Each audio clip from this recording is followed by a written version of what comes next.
मैं जब लक्ष्मणगढ़ में आया हूं तो मैं तो भाइयों उस नाथी के बाड़े को ढूंढना चाहता हूं, कहां है मुझे दिख नहीं रहा। मैं तो उस चक्की को भी ढूंढना चाहता हूं जिसका आटा खाते ही एक घर के अंदर आरएस पैदा हो जाते हैं। मुझे वो चक्की का पता लग जाए तो वो भी देख लूं मैं। कोई भी पेपर माफिया पेपर लीक करता है, कोई एफआईआर दर्ज होती है। कैसा दुर्भाग्य है, लक्ष्मणगढ़ का नाम कहीं न कहीं आ जाता है। पर जब नेक्सा कंपनी की बात राजस्थान की विधानसभा में मैं उठाता हूं कि फसली ऋण नहीं चुकाने के कारण से 19,000 किसानों की जमीन 1, 2, 3 करके नीलाम हो गई। और मैं समझता हूं जो दिनेश जोशी जी के मन में दर्द है, दिनेश जी इस बार सिंहासन खाली करो कि जनता आती है। अमेरिका की कंपनी ने मॉर्निंग कंसल्ट ने माना कि दुनिया के सबसे दमदार और लोकप्रिय नेता है तो नरेंद्र मोदी है। इस लक्ष्मणगढ़ में इस बार नया इतिहास निश्चित तौर पर यहां के लोग रखेंगे। मैं कोई लंबी बात कहने नहीं खड़ा हुआ, पर मैं जब भी अपने कर्म क्षेत्र में जाता हूं इस लक्ष्मणगढ़ के से मुझे गुजरना पड़ता है। लगातार आपके पड़ोस से 7वीं बार का एमएलए हूं, सार्वजनिक जीवन में हूं, कुछ चेहरे पढ़ना भी जानता हूं। बदलाव की आंधी जब आती है, सीपी साहब उसकी आहट को भी पहचानता हूं। और आज जो मेरे सामने लोग बैठे हैं उनके चेहरे पढ़कर मैं कह सकता हूं इस लक्ष्मणगढ़ में इस बार नया इतिहास निश्चित तौर पर यहां के लोग रखेंगे। मैं जब लक्ष्मणगढ़ में आया हूं तो मैं तो भाइयों उस नाथी के बाड़े को ढूंढना चाहता हूं, कहां है मुझे दिख नहीं रहा।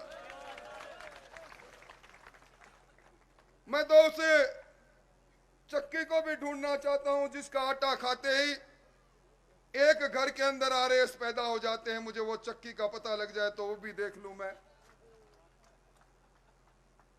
सीपी साहब, जब कभी भी राजस्थान में किसी भी पेपर के लिए कोई भी पेपर माफिया पेपर लीक करता है, कोई एफआईआर दर्ज होती है।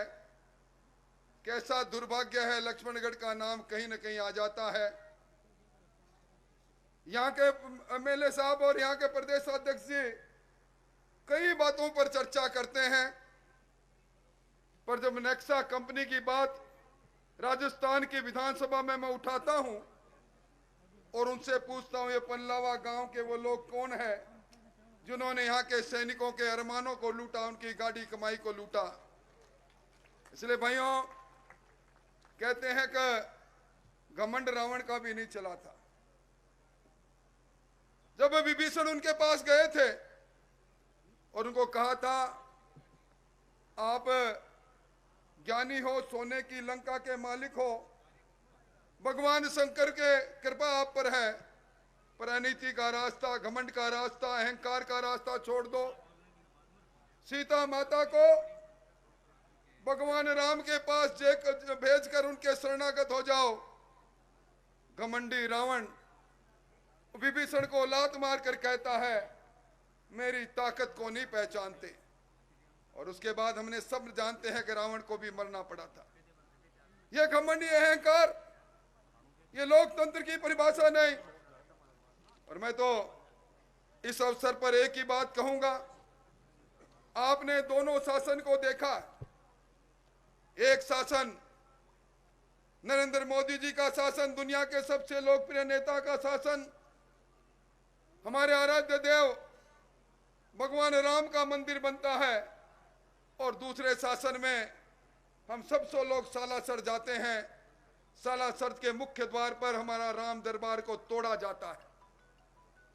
एक शासन वो देखा, काशी विश्वनाथ को एक कॉरिडोर के रूप में धार्मिक मानने वाले लोगों के लिए उनके स्वरूप का प्रकटीकरण होता है। और दूसरा हमारे सालासर के बालाजी, आज सीपी साहब आप भी जाओगे, हनुमान जयंती पर जब यहाँ के लोग हनुमान जी का नाम लेके हनुमान चालीसा पढ़ते हुए जब वो सालासर जाते हैं तो कहते हैं धारा 144 लगी है, अशोक गहलोत जी ने लगाई है, डीजे नहीं बजाओगे, हनुमान चालीसा जोर से नहीं पढ़ोगे। ये शासन में अंतर देखिए। एक शासन वो है बिना मांगे, बिना खड़क, बिना ताल राजस्थान के किसानों के खाते में अब तक 76 लाख किसानों के खाते में 16,600 करोड़ रुपए भेजता है। मोदी जी का वो कमाल। दुनिया के सबसे लोकप्रिय नेता किसान के सम्मान में निधि भेजते हैं। और दूसरा शासन वो जो आपके दरबार में आकर कहता है एक बार शासन दे दो, मौका दे दो, आपका पूरा कर्जा माफ हो जाएगा। और जब विधानसभा में हम सवाल लगाते हैं तो कहता है हाँ ये बात सही है कि फसली ऋण नहीं चुकाने के कारण से 19,000 किसानों की जमीन 1, 2, 3 करके नीलाम हो गई और 1,14,000 किसानों के खाते एनपीए हो गए। एक शासन वो है जो किसान की फसल को सुरक्षा चक्र देने के लिए प्रधानमंत्री फसल बीमा योजना, इस राजस्थान में इस योजना में 25,000 करोड़ रुपए किसान को मुआवजे में मिलते हैं। और दूसरा शासन वो है जो राजस्व नहीं भेजता, प्रीमियर में अपना हिस्सा नहीं भेजता और खरीफ 2021 के किसान जगह जगह धरने पर बैठते हैं। ये लूट और झूठ की सरकार। और मैं समझता हूं यहां जब कहते हैं कि शेखावाटी में बच्चा पैदा होता है तो जिगर में आग लेकर पैदा होता है, ये वो धरती है जो स्वाभिमान की लड़ाई लड़ी जाती है। लोकतंत्र के लिए, देश की आजादी के लिए जमनालाल बजाज जैसे कई हमारे लोगों ने कुर्बानियां दी थी। पर यहाँ लोकतंत्र को हम घुटते तब देखते हैं जब हमारे पास बहुमत होते हुए भी रात के अंधेरे में हमारे एक पंचायत समिति के सदस्य को निलंबित किया जाता है। मैं धन्यवाद देना चाहूंगा हमारी जिला अध्यक्ष जी को, घेर कर बैठती है उसको, पर सत्ता के अहंकार के अंदर लोकतंत्र का गला घोट दिया जाता है। क्या ये सारी बातें हमें मंजूर है? आज इन्हें महंगाई राहत की याद आई है। इनको कभी नहीं दिखा कि तुमने 4.5 वर्ष तक बिजली की जो कटौती की, बिजली में फ्यूल चार्ज के नाम पर 60 पैसे प्रति यूनिट लिए, आज कहते हैं हम बिजली को मुफ्त देंगे। यहां आप लोग बैठे हैं, सीपी साहब, इस शेखावाटी के अंदर शाम को 7 बजते हैं, अंधेरी नगरी हो जाती है, राजा चौपड़ तो है ही, और उसके बाद ये दम भरते हैं कि बिजली के में रियायतें देने जा रहे हैं। भाइयों, इस सरकार के चेहरे पर झूठ के अलावा कुछ नहीं है। ये नकाब खींचने का वक्त आ गया। और मैं समझता हूं कि जहां आरपीएससी जैसी संवैधानिक संस्था के अंदर मुख्यमंत्री जी नामजद करते हैं, ये आदिवासी बाबूलाल कटारा सर्वश्रेष्ठ व्यक्ति है, इसको नामजद करो। और वो बाबूलाल कटारा सब इंस्पेक्टर की परीक्षा के कन्वीनर बनते हैं, जिसका रिजल्ट परसों आया है। वो पकड़े जाते हैं, जेल में जाते हैं, पर उन्होंने जो इंस्पेक्टर बनाने के कारखाने में भ्रष्टाचार किया, उनके तारे लगाने का काम ये सरकार करती है। हमारे नौजवानों के अरमानों को लूटने वाली ये सरकार, किसानों को धोखा देने वाली ये सरकार। और मैं मेरी बात को समाप्त करूं, यहाँ हमारे जो पूर्व सैनिकों ने 1 रैंक 1 पेंशन की बात कही, यहाँ सर्वाधिक वो लोग हैं जो देश की सरहदों पर अपनी जान को देते हैं। और इसलिए यहाँ सैनिकों का बड़ा सम्मान भी है, पूर्व सैनिक भी बहुत है। पर पुलवामा की वो वीरांगनाएं जिन्होंने देश पर अपने पतियों को कुर्बान किया, जब सरकार को कहती है कि आपने पैकेज देने की बात कही, नौकरी देने की बात की आश्रितों को, आपने जमीन देने की बात की, मकान देने की बात कही, आपके मंत्रियों ने, आपके कांग्रेस के प्रदेशाध्यक्ष जी ने बड़े बड़े टीवी में इंटरव्यू दिए।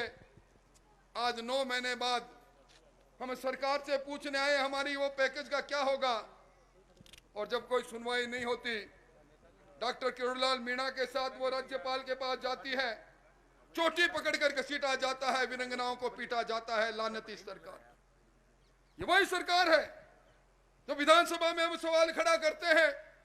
महिलाओं के दुष्कर्म में राजस्थान एनसीआरबी में पहले नंबर पर तीसरी बार क्यों है मुख्यमंत्री जी? ये मीरा का देश है, ये पन्नाधाय का देश प्रदेश है, ये पद्मिनी के जोहर का प्रदेश है। तो कहते हैं हमारे संसदीय कार्य मंत्री, गृह मंत्री के रूप में राठौड़ साहब, बिराजो आप, मैं बोल रहा था, मैंने सोचा मैंने विधानसभा में कोई आंकड़ा गलत रख दिया होगा। खड़े होके कहते हैं राजस्थान में बलात्कार इसलिए होते हैं कि मर्दों का प्रदेश है। लानत है ऐसे मंत्री पर। इसलिए भाइयों, जहां चारों ओर लूट मची है, झूठ और परपंच पर, जहां अपनी चुनावी वेतरणी को पार करने के लिए मुख्यमंत्री जी अब स्मार्ट टेलीफोन देने की बात करते हैं, अन्नपूर्णा के किट देने की बात करते हैं। यह ऐतिहासिक जमीन है। और मैं समझता हूं जो दिनेश जोशी जी के मन में दर्द है, दिनेश जी इस बार सिंहासन खाली करो कि जनता आती है, इन लोगों के चेहरे पढ़कर मैं कह सकता हूं, मेरा बड़ा अनुभव है, यहां से गुजरता रहा हूं, आपके चेहरे पर दर्द भी देखता हूं। मुझे वो समय भी याद आता है जब आप कहते हो मत की पेटी से हमने हराया, पर पंचायत समिति पर दूसरे दरवाजे से सत्ता के लोगों ने कब्जा कर लिया। अब वोट की चोट से इनको नष्ट नबूद करने का समय आ गया। इसलिए आप सब लोग खड़े हो जाओ और खड़े होकर इस सरकार को नष्ट नबूद करो और सबका काम, सबका विश्वास, सबका प्रयास और सबका विकास की बात कहने वाले, जिनको दुनिया ने माना, अमेरिका की कंपनी ने, मॉर्निंग कंसल्ट ने माना कि दुनिया के सबसे दमदार और लोकप्रिय नेता है तो नरेंद्र मोदी है।